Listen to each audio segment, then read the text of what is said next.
Hey guys, welcome back to some Raid Shadow Legends. Today's video, we're going to be looking at the clan and the clan bosses. Now, overall, when it comes to AFK Arena, this is a part where I feel like they hugely lack and Raid does incredibly well. If you're interested in playing Raid, I will also leave my links down below. That way you can get the free heroes within Raid, and very unique to this game.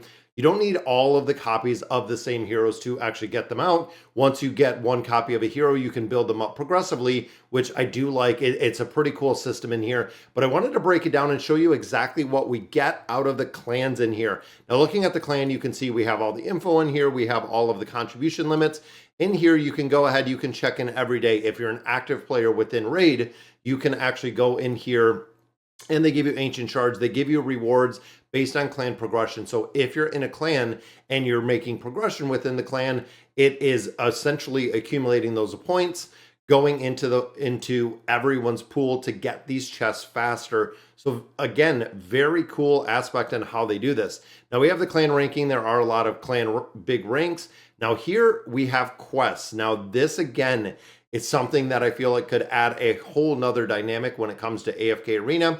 Your clan will complete clan quests towards rewards. Not only do you get rewards out of here with clan gold, but you can see clan EXP also goes in here. So as you're going through, and if you have a lot of active guildies that are grabbing quests out of here, which we have a couple right down here, you can get these, you can complete them, you can run through here, you can get gold, which you can redeem the gold for rewards out of the clan shop. So you can see right here, we have 50 of these clan coins right here. We can get different things that we need. So if we're looking at progression, we could get some energy. If we needed more silver, we could buy that. You could also get champion fragments. Now these champions, of course, are based on where you're at. So as we continue to level up further, there's a lot of different things in here that you can get to build up and help your progression along, which again is something that could be massive into AFK Arena. And then we do have the clan leagues, which going in here, getting and finishing out these points, do give you rewards as well. So there's a huge build out when it comes to actually building it up in here. There's also clan offers right down here, which again, we don't see anything where people are looking to join the clan right now.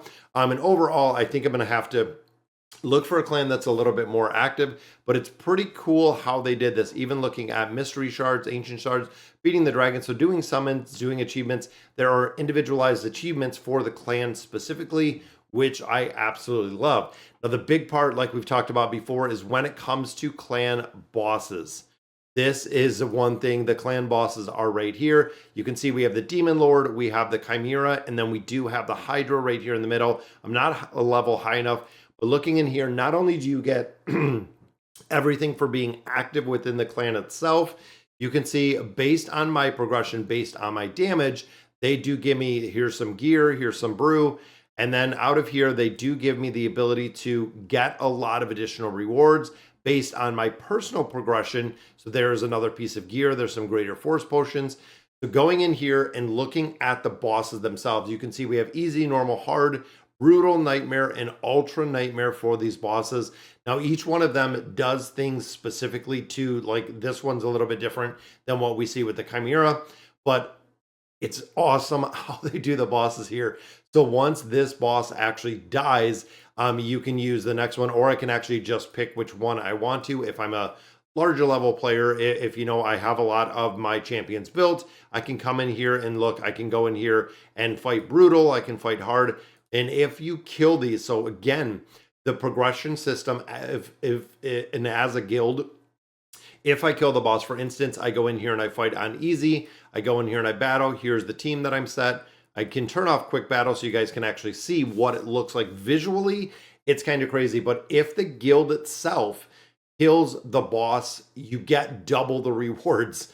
So you talk about a massive incentive to go in here and actually fight these guild bosses. Because like I said, if as a guild you kill the guild boss, you get double the rewards for where you're at. So you always want to go to the much higher level. It's going to yield a lot better rewards, and getting to the point or having a guild that can kill these guild bosses out on a regular basis. Now, one thing to note is poisons. So poisons in this game are huge. You'll notice all the rolling red numbers here when the boss goes to attack because of all of those poisons and those HP burns that we have up. Boom, boom, boom. There's 10, 10, 10, and then 75,000. So you can see we've already done 500,000 damage in here. And again, when it comes to bosses, when it comes to, I feel like, doing them very well and doing them very right. Ray does it. Ray does it incredibly well. We've seen this with a couple other hero or a couple other games. Very progressive when it came to idle heroes. Again, it was the guild aspect. You would only attack one boss in there, and then once that boss died, you would have a next boss, a stronger, a higher level boss, so on and so forth. So it was always about the progression, and it also gave you the ability to progress on your account a lot faster if you went through there, if you were farming up content on a regular basis, if you are kind of an everyday player like I am. You have daily quests that go to weeklies, that go to monthlies, and you also have a bucket of special quests, which I can show you guys in just a minute. But again, adding in those special quests for people who really do want to grind, that really do enjoy the grind and the game itself. There's a lot of additional stuff to do where I feel like AFK Arena kind of getting a little bit stale.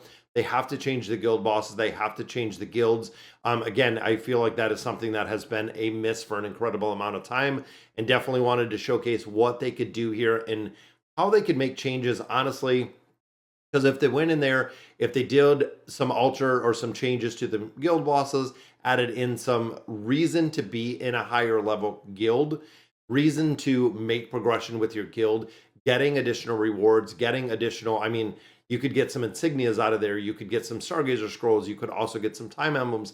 There could be a lot of different things that you could pull out of that game mode, which again would be kind of crazy. Now you'll notice that we're right here. We're on boss turn count 10, 2 minutes and 30 seconds.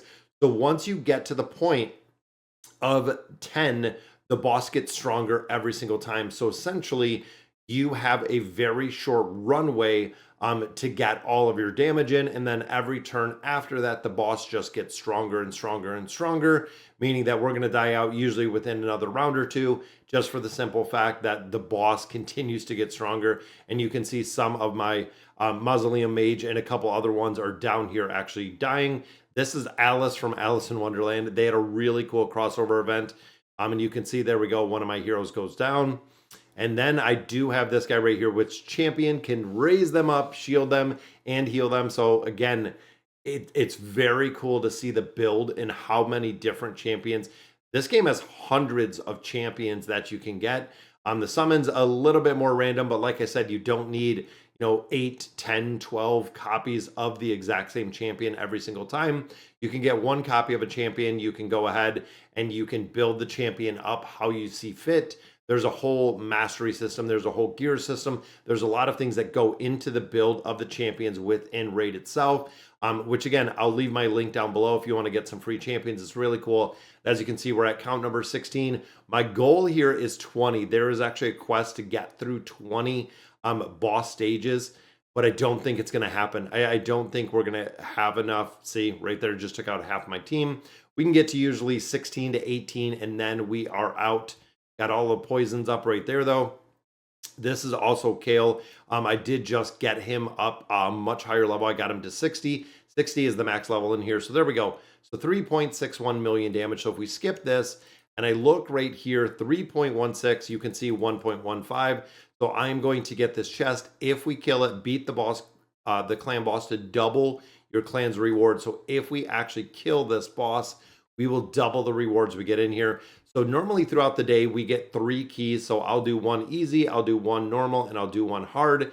And then hopefully we kill all 3 of those. That way we can actually score out. Now the Chimera is another one. I've already did my attacks in here. I don't have any keys to actually use them, but this boss is way stronger, and then Hydra even stronger than that. So again, progression wise, when you start making a lot more progression within Raid, you do have the ability to unlock a lot of additional things, including the quests. Like I said, right here, we have dailies, weekly, monthlies. We do have advanced quests, which again are for players that are at a much higher level within the game itself. And it is progressive rewards. We've talked about making the progression and going through and really having a goal of where you want to get your account to, where the progression wants to look. This is where it's at. It's kind of crazy. As much as I love AFK Arena, there are some things that they do not do well at all that I would love to see some adjustments.